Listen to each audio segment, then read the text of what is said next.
Salut l'équipe, j'espère que vous allez bien. On va analyser ensemble aujourd'hui 4 matchs de NBA qui se dérouleront cette nuit.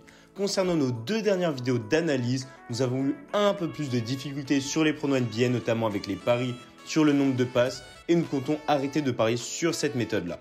Pour la vidéo tennis, à l'heure où je vous parle, on a déjà passé 3 des 4 pronos et le prono value de la vidéo avec une très belle cote à 2,10, soit un perfect pour l'instant sur le tennis. Avant de commencer, n'hésitez pas à liker la vidéo pour nous soutenir, ça nous fait énormément plaisir de voir que vous appréciez notre travail.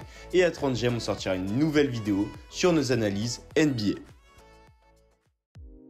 On démarre directement avec le premier match, Charlotte Hornets contre les Spurs. Pour ce premier match, nous allons analyser les performances du pivot des Hornets, Cody Zeller. Cette saison, il réalise 7,7 rebonds en moyenne par match et n'a pas dépassé les 10 rebonds depuis 7 matchs. Sur ses 14 matchs joués, il a fait au moins 10 rebonds seulement 3 fois, soit une probabilité de 21% que l'événement se réalise. De plus, le temps de jeu de Zeller est partagé équitablement avec celui de Biyombo, soit à peu près 25 minutes. Les seules fois où il a dépassé les 30 minutes de jeu, c'est à ce moment-là même où il a dépassé les 10 rebonds et pas contre n'importe quelle équipe, les Bucks, Indiana et le Heat. Un choix stratégique du coach pour gratter le plus possible de rebonds offensifs face à des pivots agressifs comme Adebayo, Theis ou encore Sabonis.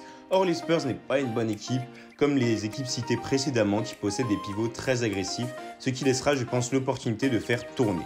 Par ailleurs, un retour de PJ Washington est probable et c'est un joueur qui essaye toujours de gratter des rebonds. C'est simple, c'est le joueur qui a le plus grosse moyenne de rebonds de son équipe. Tout est réuni pour que Zeller ne puisse pas réaliser beaucoup de rebonds. Ce sera donc la très belle value Cody Zeller, moins de 9,5 rebonds à 1,70 pour ce premier match. On enchaîne avec le deuxième match, Washington contre Boston Celtics. Washington est toujours dans l'urgence de résultats tandis que Boston veut prendre place dans le top 3 sur le long terme. Pour ce second match, nous allons porter notre analyse sur l'arrière de Washington que vous connaissez tous, Bradley Beal qui est tout bonnement inarrêtable cette année. Il a une moyenne de 32,8 points par match en moyenne cette saison, mais il est très important de rappeler plusieurs points qui nous montrent que la probabilité face à un très gros match est importante. Beal tourne à 38 points face au top 8 cette saison, dont Boston. Il a été mis au repos il y a 2 jours et va donc être en pleine forme et surmotivé pour ce soir. Enfin, il avait scoré 41 points le mois dernier contre Boston. Le second prono est donc Bradley Beal 30 points en plus à 1,85.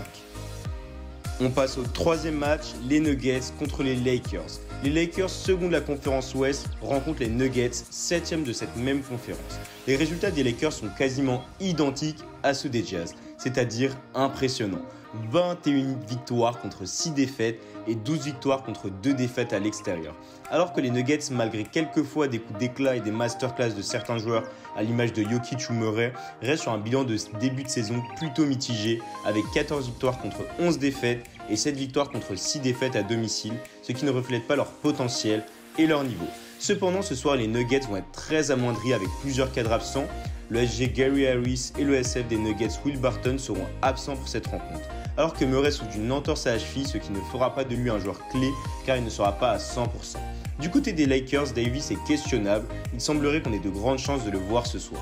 Le dernier affrontement entre les deux équipes s'est effectué le 5 février et a été remporté par les Lakers. Les absences des cadres, la forme des Lakers et l'avantage sur le papier pour les Lakers donnent un réel avantage pour une victoire ce soir.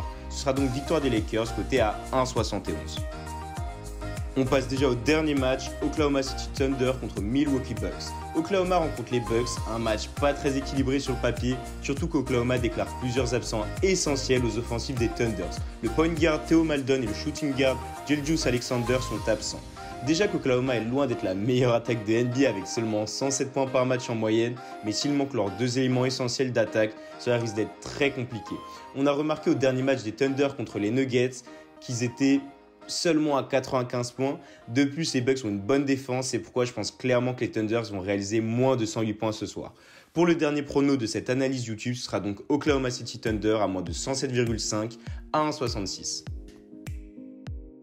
On récapitule, Cody Zeller moins de 9,5 rebonds à 1,70, Bradley Beal 30 points en plus à 1,85, Lakers gagnent 1,71 et Oklahoma City Thunder moins de 107,5 points à 1,66. Voilà l'équipe, c'est la fin de notre analyse. N'hésitez pas à nous dire en commentaire quel prono selon vous est le plus sûr et on se retrouve d'ici peu. Je vous souhaite à tous une très bonne journée et je vous dis à bientôt. Allez, salut l'équipe!